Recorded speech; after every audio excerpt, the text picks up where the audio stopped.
Good afternoon, friends, and thank you very much for being here this afternoon. I have one announcement to make, following which I'm open for any questions that you may have on that. Other than that, if you have any other issues, I will try and respond to them. The announcement that I have to make relates to the forthcoming visit of the External Affairs Minister, Srimati Sushma Swaraj, to Singapore. The External Affairs Minister will be traveling to Singapore from the evening of the 15th to the morning of the 17th. The visit is primarily to flag off the year-long celebrations that we are planning in Singapore for the India-Singapore diplomatic anniversary of 50 years of our diplomatic relations. The External Affairs Minister will flag this off with her counterpart, Mr. Shanmugam. In addition, the External Affairs Minister will also meet a cross-section of the Singapore leadership, including their Prime Minister. She will interact with thought leaders and think tanks in Singapore. Also, she will interact with the vibrant Indian community there. During the course of the celebrations, we expect, during the year-long course of the celebrations, we expect that there would be high-level visits exchange between Singapore and India. During 2014-2015, that's the course of the celebrations. As you are perhaps aware, Singapore is our largest trading partner in ASEAN. It is also the source of the highest FDA to India, which is approximately 5.9 billion last year. It is also the destination of highest Indian investments abroad during the last decade or so. It houses approximately 4,000 to 4,500 Indian companies who have offices there. Apart from a general discussion of the bilateral relations, the External Affairs Minister will be focused on trying to obtain Singapore's cooperation in the projects that we have in mind in terms of infrastructure, which is the Smart Cities project. She will also try and work with them to see if they could participate in the rejuvenation of Indian cities. So smart new cities and rejuvenation of Indian cities is a major project that the Government of India is launching. Already, Singapore firms have won major contracts in the DMIC. These contracts relate to 3 areas. My understanding is in Dahej, they have won the largest water desalination project contract. Also, there are 2 other Singapore firms who have in different places in Haryana won contracts relating to, I think, integrated management of water and also for their planning purposes. Singapore has a very interesting use of water. Approximately 30% of their water is used from storage based on rainwater storage and recycling of wastewater. This is a concept that would be extremely useful for us to see and try and emulate in some of our big urban cities. So that's the focus of the External Affairs Minister's interaction with the Singapore leadership. I think I will stop there. If you have any questions, I am willing to answer those on Singapore or on anything else. The floor is now open. Yes, Manish? But the foreign ministers of India and China met in Myanmar last week. I'm just trying to figure out the issues which were discussed and specifically the date for the visit of Chinese President to India.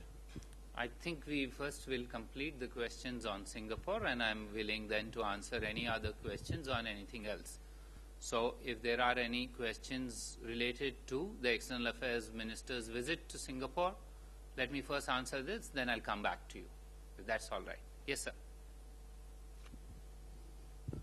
Sir, these celebrations only happen only in Singapore and in India also? Yes, there will be some events worked out in India also. We are in the process of that. But Singapore plans a year-long thing. Otherwise, in India, they will be event-focused, unlike in Singapore, where they are planning a year-long series of festivities.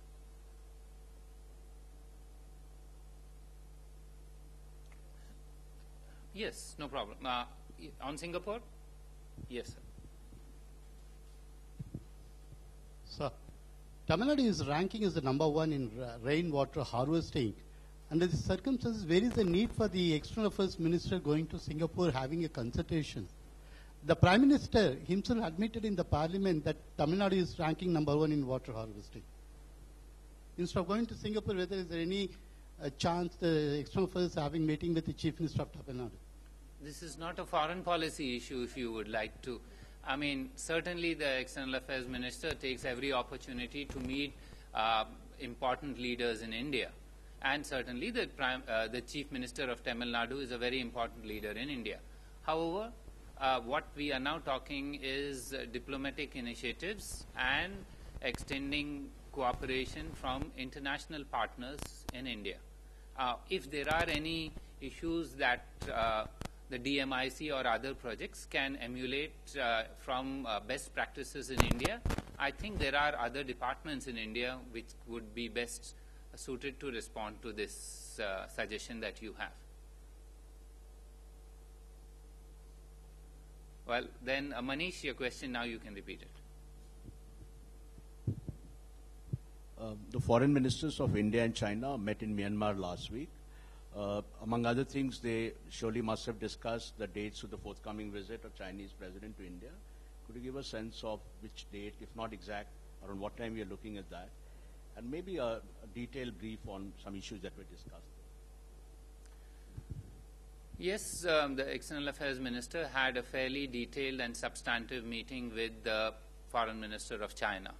This was her second meeting with the Foreign Minister of China. As you know, Foreign Minister Wang Yi was the first Foreign Minister she received in India after taking over as the External Affairs Minister. Then he had come in the as a special envoy of President Xi Jinping to Delhi. The discussions between them focus, if I'll try and list out the issues. Let me first finish the date, since all of you are very interested in dates, although I do not know what significance X date has against Y date, but since you're interested, I will indicate to you that the visit is likely to be in September. This will be perhaps in the third week of September. Exact dates will only be announced when both China and India are ready to announce those dates. Now, leaving that aside, let's go to the substance of the discussions. The discussions related to ensuring that when President Xi visits India, we should have substantive outcomes. And therefore, they discussed a whole gamut of issues which could serve as outcomes for President Xi's visit to India. You are aware that there are various issues on the table which are perennials in India-China relationship, and we covered all these issues, including matters of trade, matters relating to Kailash Mansarovar Yatra, possibilities of a new route on that, also discussions related to how to narrow the trade gap between India and China, possibilities of investment from China in industrial parks in India, the entire gamut of relations, which all of you are quite familiar with. This was a substantive and very satisfactory meeting, and in our assessment has paved the way for what we look forward to be a interesting and successful visit from President Xi to India. Yes, sir. Anything else on this? Then I'll come to anything. No, on the same issue or something else? Other one, just hold on. Rajiv, on this issue?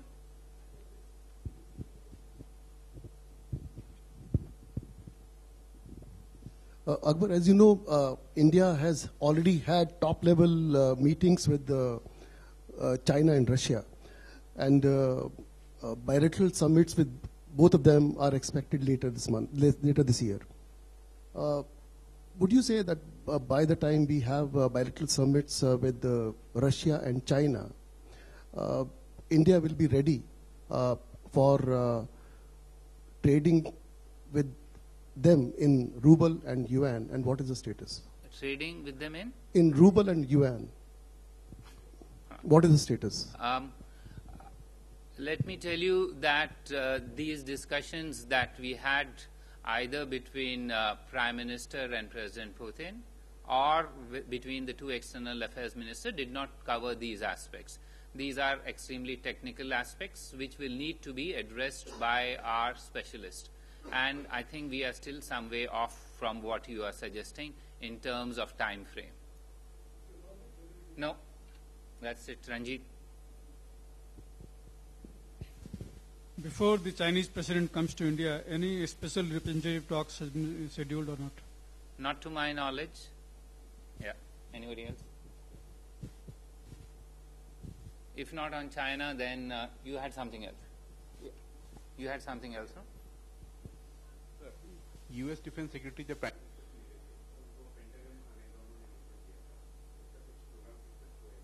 पहली बार कोई prime minister pentagon में कब गया था sir?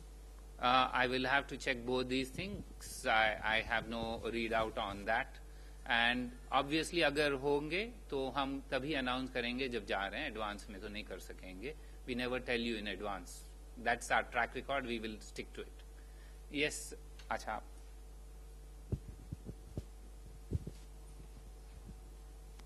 Sir आज पाकिस्तान का जवाब आया है. कल जो प्रधानमंत्री ने अपना बयान दिया था आतंकवाद को लेकर, उनका कहना है कि हमारे खुद ही 55,000 से ज्यादा लोग मारे गए हैं, हम खुद ही आतंकवाद से पीड़ित हैं, और भारत को सिवाय ब्लेम गेम के ये देखना चाहिए कि कैसे दोनों देश जो है वो बातचीत करके अपने संबंधों को मजबूत कर सकते हैं. इस पर आपका कुछ कहना है? You know, terrorism for us is a real and present danger. The Prime Minister was articulating what is for us a core concern in our relations with Pakistan. Now, mere denials of selective approaches towards terrorism are not going to drive away our concerns.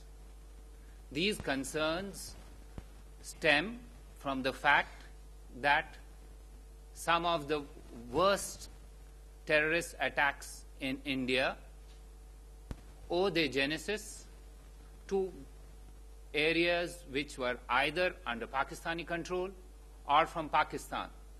For example, the attack on our parliament, which is one of the most sacred institutions in India.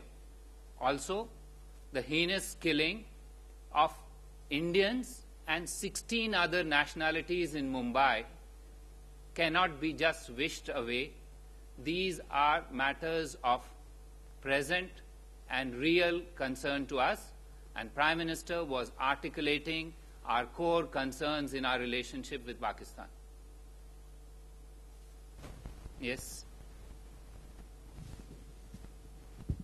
A follow-up question. As the PM has said कि Pakistan is indulging in proxy war, और साथ ही साथ sir ये issue जो है parliament में उठाया जा रहा है, पार्लियामेंट में इन सेशन कि बातचीत नहीं होनी चाहिए, तो क्या ऐसे में जो 25 तारीख को टॉक्स होने वाली है फॉरेन सेक्रेटरीज के बीच में, तो क्या वो रहेगी, वो होगी, या फिर उसको रिथिंकिंग की जा रही है उसको पोस्टपोन करने के लिए?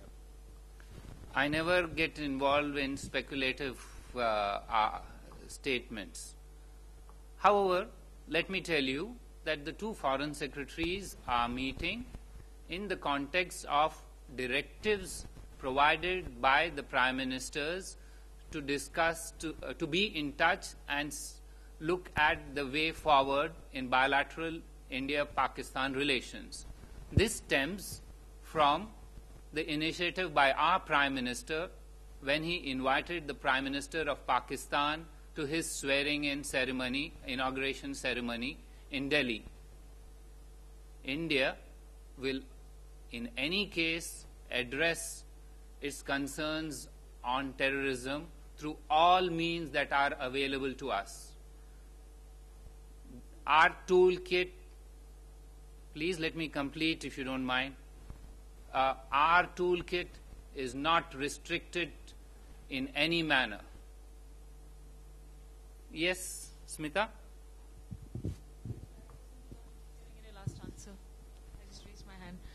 Vis-a-vis Iraq, how have the ground dynamics really changed given the U.S. airstrikes? And are you still assured that the Indians in captivity in Mosul are unharmed as of now?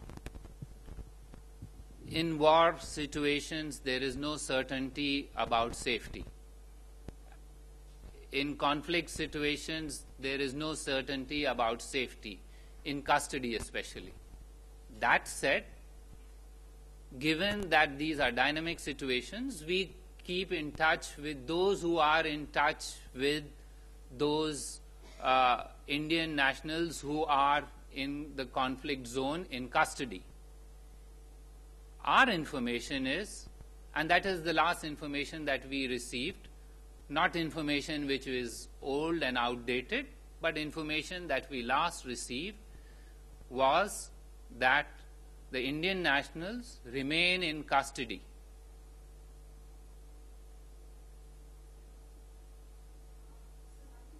Yes.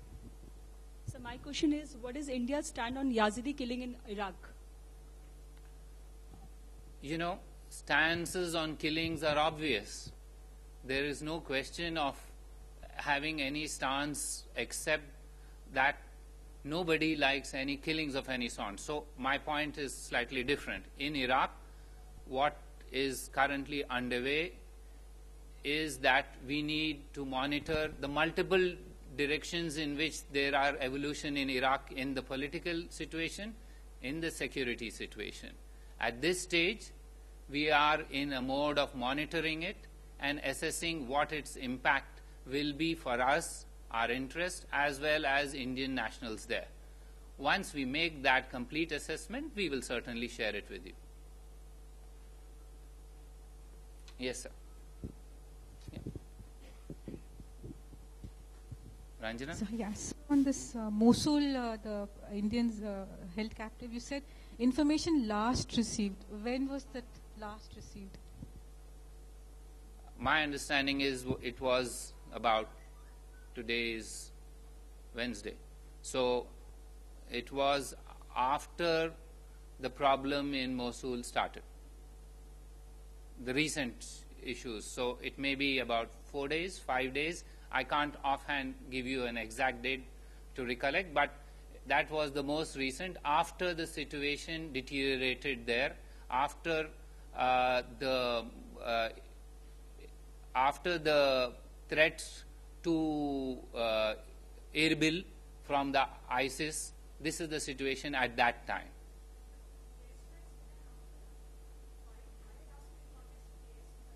Well, I had responded to you of what information I have. This is not a day-to-day thing that we are every day in touch with everybody. There have not been any airstrikes in Mosul. So airstrikes are in locations near Erbil. What I have in terms of what I can share with you, and that is confirmed information, that is information that we can term as corroborated by our sources on the ground, and that is the Indians remain in custody. Yes, sir.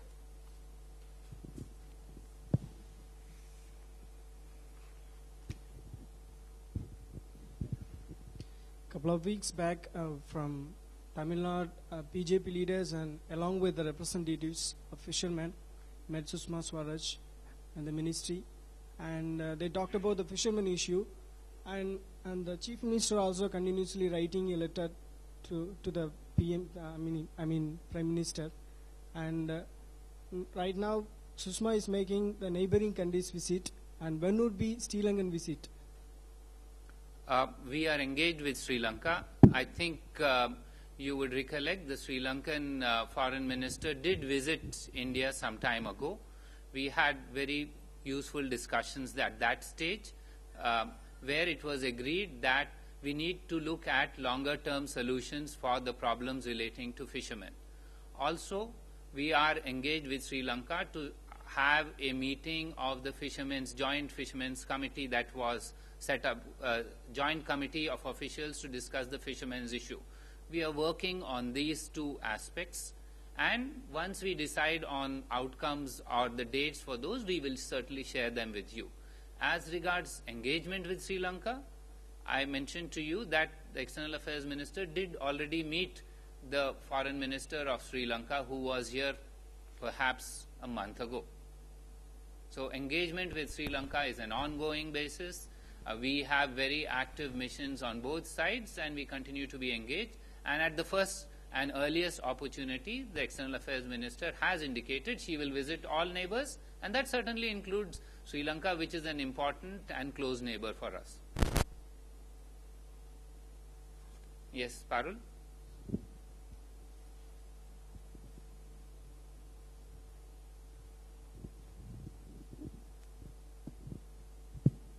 Have the dates for the PM's visit to Japan been decided?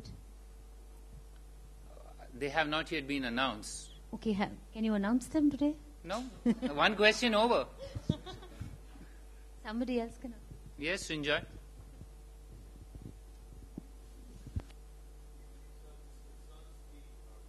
Doctors in Nigeria be in touch with the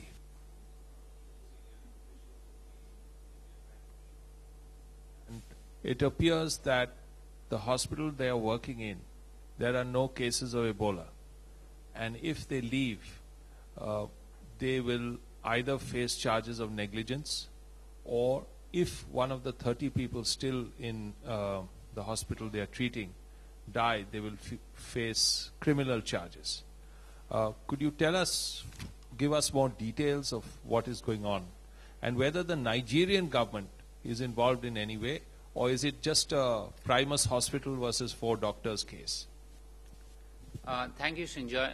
Let me tell you first, this is not an issue between India and Nigeria. The hospital is Indian-owned, Indian-established, and Indian-run. The doctors are Indian. As of this time, this is not a issue between a diplomatic issue of any sort between India and Nigeria. That's point number 1. Number 2, you're right. Our understanding is that as of now, there has not been any case of Ebola in Abuja. The nearest known case is in Lagos, which is several hundred kilometers away. Neither our High Commission in Abuja nor our camp office or consulate camp office in Lagos has issued any advisory for Indians to leave those places. We have a camp office running in Lagos, and we have a full-fledged High Commission in Abuja. That said, of course, it is an individual choice for any individual to leave a job that he or she is working on, and it happens in situations of stress, in situations of crisis, that individuals choose certain actions. These doctors have been in touch with the embassy, High Commission on a regular basis. They also met our High Commissioner a couple of days ago. The issues are as follows. They desire to leave. The hospital is of the view that they have not been asked to address any case of Ebola because the hospital is not designated to handle such cases. What they were handling are cases which include some in the ICUs. The hospital's view is that should they leave these cases unattended, they may have to face consequences of a legal nature from the patients, because the hospital feels that these were the doctors who were handling those cases. On the other hand, the doctors feel that their safety, their health is in jeopardy. This is their personal assessment, and they would like to leave. The High Commission is trying to work with both these parties to find out a way from this situation, which is basically an issue between an Indian-owned, Indian-established, an Indian-run organization in a foreign country and Indians who've gone there as part of their contractual agreements. We hope that we can find an amicable solution between these two different viewpoints, and we are working towards that solution. It obviously requires some time to work these things through. There is also the issue of their passports. And it is true that there is no law which permits a hospital to keep passports of Indian nationals with them. So we have taken it up with the hospital concerned and have asked them to hand over those passports to the Indian doctors, because this is not permissible under Indian law, nor is it permissible under local law. And therefore, these are the dimensions of that issue. We continue to be engaged. We will work with both the hospital and the doctors concerned to see if we can find a solution in a situation where the doctors obviously are personally under stress in a crisis-ridden situation. Yes, ma'am. Sir, my question is about the Indo-US annual bilateral. The Fed Chairman Janet Yellen visiting India as part of the Indo-US annual bilateral? When is it taking place? I am totally blindsided by your question. I will try and locate the information and respond to you. Yes. Yes, Suhasini. Could we ask you to announce the dates for the Japan visit, please? I'm grateful for that request, but I'm afraid I can't oblige. These dates will be announced on the 15th of August because bilaterally we work out with various countries when to announce a certain visit. And we've agreed bilaterally that we will announce this on 15th, so at least I've told you when we will announce these dates. Some step better than before, so look at the website in the morning of the 15th. You will have the dates available to you. Pardon? I didn't hear you clearly. Sorry, would it be part of the Independence Day speech? No, unfortunately, I'm going to disappoint you. This will be a small little statement on our website. Nothing big that requires to be told from the ramparts of the Red Fort. A small little announcement. This is the first time I'm making an announcement about the announcement.